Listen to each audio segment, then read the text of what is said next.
Hello, and welcome to a word of hope for Friday of the third week of Advent, December 20th. My name is Father Jordan DeGuire, and I'm here at St. Catherine Siena House in Grand Rapids, Michigan. Today, the first reading is one of my favorite stories from the Old Testament, Isaiah 7. It's one that we can actually date very precisely in Israel's history. See, the kingdom of Judah has been invaded by their neighbors, and the prophet Isaiah is sent to King Ahaz and tells him, ask for a sign from the Lord. The Lord wants to defend you. Ask for a sign from God that he will do this. How does Ahaz reply? He says, I will not ask. I will not tempt the Lord. It sounds very pious, right? But it's not. See, Ahaz knows that he's already sent for help from Egypt, that he already is making plans of how he's going to repel these invaders. But to ask for a sign from God, to rely on God's help, means Ahaz is going to have to rely on God and not on his own plans, not on his own efforts. And so he says, I will not ask. I will not tempt the Lord. But really, what does he want? He wants to do his own thing. He doesn't want to turn to God for help. To encounter God, to ask for that sign, to call out to the living God, it changes us. We're not able to stay the way we were. It may not lead us where we expect, but it never leaves us where we were.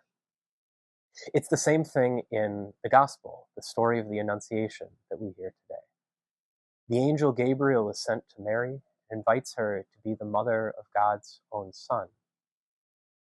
And what does Mary do? She says yes. She puts her trust in God, that even though she doesn't understand how this is going to happen, certainly doesn't know where it's going to lead, she trusts. She's changed. She becomes the mother of God.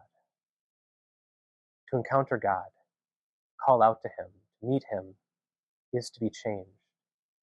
Not always the way we expect, not always the way we plan, but yes, indeed, to be changed, and according to God's plan, to be led even further into his life, the plans that he has for us, plans greater than anything we could make for ourselves, even if, like Mary, we're not quite sure what that looks like, or we're not quite sure we're going to be able to do it.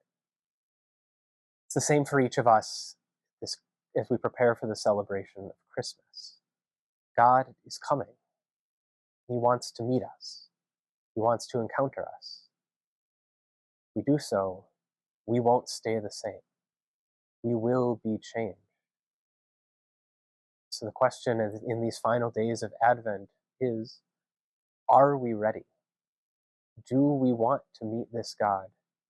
Do we trust him to lead us to places we can't even imagine, places where he wants to bring us so that we can have life and the fullness of life in him?